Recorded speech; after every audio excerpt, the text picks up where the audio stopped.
تو آپ نے ملیر کو کس طرح سے دیکھا، اور وہ زمانہ بھی آپ کے علم، آپ کی معلومات میں اور آپ کے علم میں ہوں گے کہ ملیر کن کن آبی نظام کے تحت جو ہے سیراب ہوتا ہوا آپ نے دیکھا اسے؟ جب میں نے ہوش سنبھالا 8 10 12 سال میں، تو ہم اس ملیر کو جس کو ہم نے اپنی آنکھوں سے دیکھا ہے، آج وہ ایک بالکل خواب بن گیا ہے ملیر کے لوگوں کے لیے، ہمارے لیے، سب کے لیے۔ یقین کیجئے کہ ہر زمیندار کا جو ٹکڑا ہوتا تھا جس پہ وہ زراعت کرتا تھا، ایک ٹیوب ویل لگا ہوتا تھا، ڈیزل کی انجنیں ہوتی تھی، کروڈ آئل کی انجنیں ہوتی تھی، یا کہیں کہیں پہ جو ہے بیلوں کے ذریعے پانی نکالا جاتا تھا، جسے ہم یہاں کی مقامی زبان میں کوش کہتے ہیں۔ تو اس پہ آبادی ہوتی تھی، لیکن ہر زمیندار کے اس ایگریکلچر ٹکڑے کے اوپر ایسا لگتا تھا کہ ایک میلہ ہے، میلے کا سما ہوتا تھا۔ کہیں ہل چل رہا ہے، کہیں گڈائی ہو رہی ہے، کہیں کٹائی ہو رہی ہے، کہیں مال اتارا جا رہا ہے، بھرا جا رہا ہے، جمع کیا جا رہا ہے۔ تو ایک عجیب ایک منظر ہوتا تھا اس زمانے میں۔ اور ملیر میں سمجھتا ہوں کہ اس زمانے میں، یعنی 1970 سے پہلے غربت ضرور تھی، لیکن میں نے کسی شخص کو بے روزگار ہوتے ہوئے نہیں دیکھا۔ فروٹ خریدنا میرے خیال کوئی عجیب سی بات ہوتی تھی، فروٹ کوئی نہیں خریدتا تھا، سبزیاں کوئی خریدتا نہیں تھا، غریب امیر جو بھی باغیچے سے منسلک تھا یا نہیں تھا، سب کے لیے جو ہے فری تھا۔ اب وہ ملیر شاید رہا نہیں ہے۔ وہ ملیر، اس کے اسباب سب سے پہلے تو یہ ہے کہ ملیر ندی، یا جو اس کے ساتھ میں ملی ہوئی جو چھوٹی ندیاں تھیں، جن کو ڈور کہتے ہیں، یا ان سے بجری اٹھائی گئی، بالکل صاف کر دیا گیا ان کو۔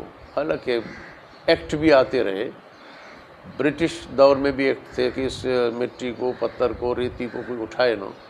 پھر ایوب خان کے دور میں ایکٹ آئے، پھر اور آتے رہے، لیکن ان کے اوپر اپلیکیشن یا امپلیمنٹ نہیں ہو سکا۔ اور آج تک ملیر کا حالت یہ ہے کہ ندی کو صاف ہی کیا جا رہا ہے۔ اس کی وجہ سے پانی کا جو انڈر گراؤنڈ لیول تھا میٹھے پانی کا، وہ ختم ہوتا گیا۔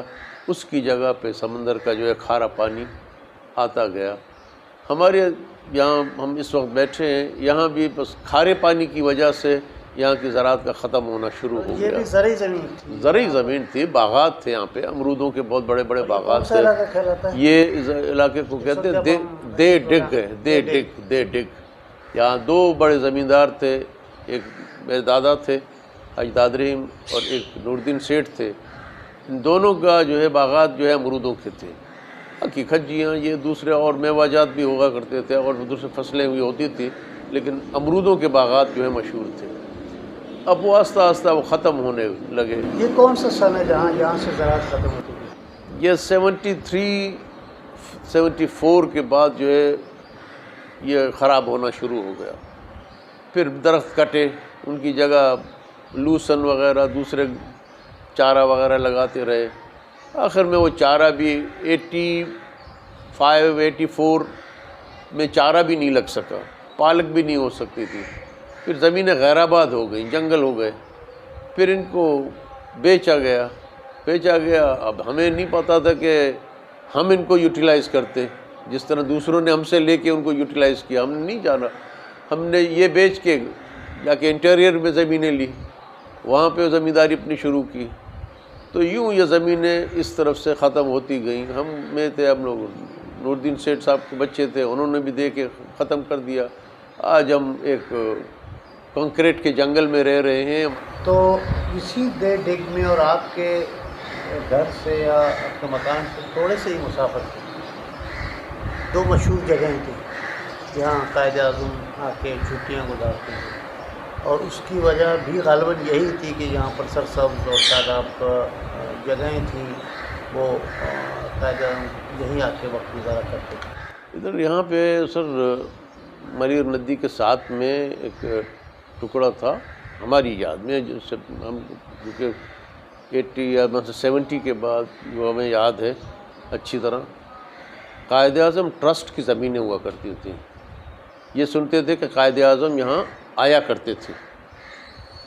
نور الدین سیٹھ کے ساتھ تو اچھے تعلقات تھے ان کے، ہمارے دادا کے ساتھ تعلقات تھے، لیکن ان کے ساتھ ان کی اٹھن بیٹھن تھی.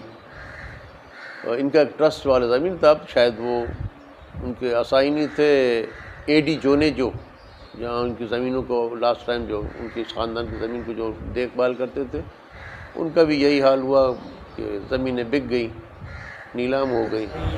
دے ڈگ کا نام دیا ایک تاریخی تسلسل ہے، میں نے اس لیے اس کو جوڑنے کی کوشش کی، لیکن قائد اعظم کے یہاں رہنے کا جو مقصد تھا وہ یہاں کی ہریالی ہے، آب و ہوا. کیونکہ یہاں سب سے بڑی مثال تو آپ کے پاس پارسی سینیٹوریم ہے، یعنی پارسی جو بیمار ہوتے تھے وہ لا کے ان کو سینیٹوریم میں رکھتے تھے. یہاں پہ ریلوے کے ساتھ میں جو ہے بڑی بلڈنگس بنی ہوئی تھی پتھر کی، یہ سینیٹوریم تھا. تو یہاں تو یہ آب ہوا تو کا واقع ہونا، درخت ہیں، ہوا صاف ہوا ہے. آج قریب قرب جوار میں کوئی کارخانہ تھا نہیں، کوئی دھواں نہیں تھا، بالکل صاف ستھرا ماحول تھا. تو اسی لیے لوگ پریفر کرتے تھے کہ یہاں آتے تھے. اتوار والے دنوں میں تو یہ باغات جو ہے لوگوں سے بھرے پڑے تھے.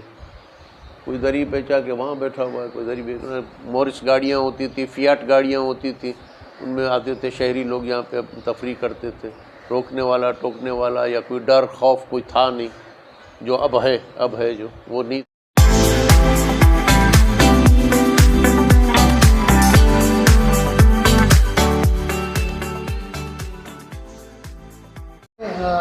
کوش کا ذکر کیا جو کہ آپ پاشی کا ایک ذریعہ نظام تھا، تو کیا اس زمانے میں یہ کوش کے ذریعے جو پانی نکالا جاتا تھا وہ کنویں کی ڈیپتھ کتنی زیادہ گہرائی تھی؟ 30-40 فٹ تک ہوتا تھا، اس سے زیادہ نہیں. ہمارے پاس جو یہاں کنواں تھا، بارش ہوتی تھی تو کبھی کبھی وہ جہاں ہمارا انجن رکھا ہوا ہوتا تھا وہاں سے چشمے پھوٹتے تھے، پھر یہ کنویں گر جاتے تھے، پھر دوبارہ مٹی نکال کے اس کو بناتے تھے. پانی اتنا زیادہ ہوتا تھا، لیکن جب ہم نے دیکھا تو وہ 40-50 تک پانی تھا. کوش کا ٹیکنک کیا ہوتا تھا؟ یہ جو جس طرح سے ہم دیکھتے ہیں نہری نظام میں بھی اسی طرح سے بیل کو ڈھول لگائے جاتے ہیں، تو یہ کوش ہوتا ہے ایسا چوکور ایک چمڑا ہوتا ہے جو مخروطی شکل میں جو ہے نیچے جاتا ہے. اچھا، تو پیچھے اس کے جو ہے دم جہاں ہوتی ہے تو وہاں اس کو یوں ایک اور رسی ہوتی ہے باریک سی، ایک تو بڑی رسی اس کے ساتھ جاتی ہے، ایک چھوٹی رسی اس کے ساتھ جاتی ہے تاکہ وہ کھینچتے تو وہ پانی اس کو روکا جاتا ہے. تو یہ اندر جاتا ہے تو یہ جو چوڑا منہ ہے تو پانی میں ڈوب جاتا ہے. تو اندازہ اس کو ہو جاتا ہے، جو چلانے والا ہوتا ہے، بیلوں کو چلانے والا ہوتا ہے تو بھاری پن آ جاتا ہے. تو یہ دونوں جب رسے کھینچتے ہیں، باریک والا اور موٹا والا، تو باریک والا جو ہے اس کا پانی روکتا ہے اور وہ بھاری جو ہے اس کو اتنا پانی نکل آتا تھا کہ وہ اپنے زمین سیراب کرتے. اس کے لیے چھوٹی چھوٹی کیاریاں ہوتی تھیں، چھوٹی چھوٹی کیاریاں ہوتی تھیں. ایک بندہ وہیں کھڑا ہو جاتا تھا، پھر وہ کیاریوں پہ اس پہ سبزیاں زیادہ ہوتی تھیں، مطلب وہ بڑے درخت نہیں ہو سکتے تھے. اب اس بات کو تھوڑا سا آگے بڑھاتے ہیں رشید صاحب. آپ نے کوش کا ذکر کیا، کوش کے بعد پھر یہاں بجلی کے موٹر آئے یا کروڈ آئل اور ڈیزل کی انجنیں تھیں. کون سا سن آپ کو کچھ یہ آپ یہ سمجھیں کہ کیونکہ ہمارے دور تک یہاں پر کروڈ آئل انجن متعارف ہوئے، ہمارے دور تک بھی یہ چلتے رہے. لیکن یہ جہاں ہم بیٹھے ہیں یہ 42 یا 43 میں جو ہے میرے دادا جان نے یہاں پہ انجن رکھا تھا. اچھا، ایک اور انجن جامگوٹھ میں رکھا تھا، وہ بھی 43 میں رکھا تھا. وہ ریلی انجن تھا اور یہ رسٹن تھا. وہ ساری انگلینڈ کی بنی ہوئی کمپنیز تھی. یہ میری یاد تک یہ تو چلتے رہے. تو کیا کروڈ آئل انجن کے آنے تک زمین میں پانی کی سطح جو ہے وہ نیچے جاتی تھی؟ نہیں، زمین تھی، پانی تھا، ہر انجن چلتا تھا. جب سے یہ موٹر آ گئے، موٹروں کے تو 8-10 سال کے بعد پھر پانی ختم ہونے لگا.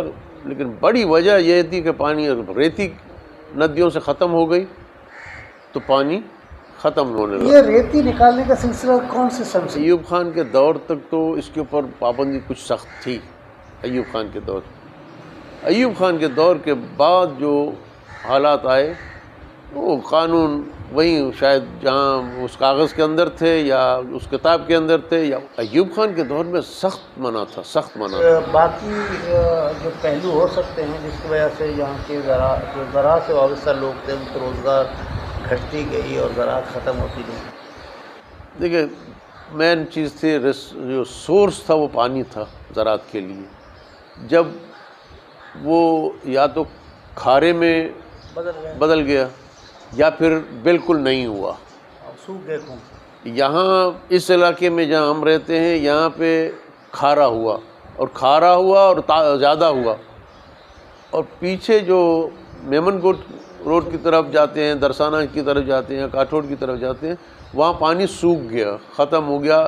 لوگوں نے بور لگائے یا اور نیچے ہوتے گئے، گہرے تک گئے، 200-250۔ اب تو میں سنتا ہوں، میں خود کو میرا تجربہ اتنا نہیں، لیکن جو ہمارے لوگ کر رہے ہیں رشتہ دار وغیرہ ہیں، 400 500 700 فٹ تک بھی جا رہے ہیں۔ پانی مطلب پانی ہے، پانی بھی وہ اس مقدار کا پانی نہیں ہے نا، معیار نہیں۔ ایک گرینڈ ہوٹل کے نام سے بھی ایک بہت بڑا ہوٹل ہوا کرتا تھا، یہ پارسیوں کا تھا، یہ پارسیوں کا تھا، یہ شاید پارٹیشن سے پہلے کا ہے، کہ ہم تو جب ہم جاتے تھے، جب ہم چل رہا تھا اس میں لاتے تھے یہاں پہ، جیسے فلائٹس ہوتی تھیں یہاں پہ، مثلاً فلائٹس چینج ہوتی تھی، یہ ایئر ویز والوں کا تھا، یہ مختلف ایئر ویز کے لوگ آ کے اس میں ٹھہرتے تھے۔ تو اس زمانے میں کیا دیکھا تھا کہ یہ ہوٹل جو ہے باغات کے بیچ میں تھا، بالکل باغات کے بیچ میں تھا۔ تو کبھی پروگرام وغیرہ ہوتے تھے تو میں خود جاتا تھا وہاں پہ، مطلب یہاں فارینرز بھی آ گئے، فارینرز سے سارے ٹوٹل میں نے دیکھتا تھا کہ فارینرز ہی ہوتے تھے، گورے تھے وغیرہ، گٹارس وغیرہ یہ وہ بجاتے تھے۔ کبھی پھر ہم بھی شوق ہوتا تھا، یہاں آواز یہاں آتی تھی، آپ سے تو تقریباً، ہاں یہاں ہمارے گھر آتی تھی، آواز آتی تھی، تو پر ہم 2 4 6 میں تھا، بھائی تھا، کزن تھا، یہ سارے اکٹھے ہو کے وہاں پہ الاؤ کرتے تھے، بولتے یہ آ گئے ہیں، ان کو چھوڑیں، ان کو چھوڑو۔ زراعت کو جتنا ختم ہو چکی وہ تو ہو چکی، لیکن جو باقی بچا ہو اس کے لیے کوئی اقدام ہو، کوئی الٹرنیٹ چیز ایسی ہے، اس کے لیے قانون سازی کی کوشش کی گئی ہو، کوئی آپ کے علم میں ایسی بات ہے؟ دیکھیں سب سے اس کا اہم چیز یہی ہے کہ جو ہمارے نمائندے ہیں اس وقت، جو فنڈز ہیں ان کے، یا جس علاقے سے وہ منتخب ہوئے ہیں، اس علاقے کے آخر لوگوں کا پیشہ کیا ہے، وہاں لوگ جو ان کے ووٹرز ہیں ان کا وہ کیا کرتے ہیں، جو وہ کرتے ہیں ان کا وہ زمین سے تعلق ہے، پولٹری فارمنگ ہے یا ایگریکلچر ہے یا کوئی اور ٹائپ کا جو ہے، اس کو زراعت کے ساتھ ان کا واسطہ ہے۔ پہلے تو یہ ہے کہ چھوٹے چھوٹے چیک ڈیمز ہوں، اور پھر جو ہے ان ڈیمز کی حفاظت، ان کی ریتی کی حفاظت، اگر ریتی جو ہے اگر نہ اٹھائی جاتی ہے تو پھر بند کا کوئی ضرورت نہیں ہے، لیکن بند بھی جب باندھو گے تو ریتی کی بھی حفاظت کرو، ریتی کی اور حفاظت ہو اور بند ہو۔ میرے خیال آنے والے 5 سالوں کے اندر زراعت پھر سے وہی ہوگا، یہی کنویں جو آج کھارے پانی کے اندر ہے، یہ کھارا پانی واپس جو ہے ریورس ہو جائے گا سمندر کی طرف، اور میٹھا پانی اس کی جگہ لے لے گا۔ ایسا ہوتا ہے، آپ ملیر ندی کے پاٹوں پہ دیکھیں، آپ جیسی پانی آ جاتا ہے ندی میں، بہتی ہے ندی، تو گھنٹوں کے اندر کنویں کے اندر یا بوروں کے اندر پانی بڑھنا شروع ہو جاتا ہے، گھنٹوں کے اندر، ایسا نہیں 2 4 6 8 دن لگے ان کو، گھنٹوں میں اندر جو ہے زمین کے انڈر گراؤنڈ، جو زمین کے اندر جو چشمے ہیں، جیسے ہم گئے ہیں کنووں کے اندر دیکھا ہم نے، پانی یوں بھی آ رہا ہے، یوں بھی آ رہا ہے، یوں بھی آ رہا ہے، کنووں کے اندر جاتے تھے، تہ پہ جاتے تھے ہم لوگ، یا پھر اندر سرنگیں بھی، بعد میں جو پانی کم ہوا تو سرنگیں تھیں، ہم سرنگوں کے اندر بھی ہم جاتے تھے، ادھر سے پانی گر رہا ہے، ہاں 4 4 5 5 سرنگیں تھیں کنووں کے اندر، یہاں سے پانی گر رہا ہے، یہاں سے پانی گر رہا ہے، تو ایسا لگتا ہے جیسے کوئی رگ کاٹی گئی ہو، یا نس کاٹی گئی ہو اور اس میں سے جو ہے پانی آ رہا وہ ہے، آ رہا ہے، اس ٹائپ کا مطلب پانی پانی بڑے اچھے مقدار میں میں بڑا مقدار میں. اچھا پر بعد میں جب لاسٹ ٹائم جب کھارا پانی آنے لگا تو یعنی مشرق کی مغرب کی طرف کے جو چشمے ہوتے تھے ہم ان کو چکھتے تھے وہ کھارے ہوتے تھے، جو مشرق کی طرف سے آتے تھے وہ میٹھے ہوتے تھے، مطلب جو ملیر ندی سے ملیر ندی سے جو آ رہے. تو جب یہ کمزور پڑ گئے تو وہ بڑھ گئے تو اس طریقے کا وہ سارا اس کا سسٹم ختم ہو گیا. مزید اس طرح کی ویڈیوز دیکھنے کے لیے ملیر نیوز کے پیج کو فالو کریں. پیشکش ملیر نیوز.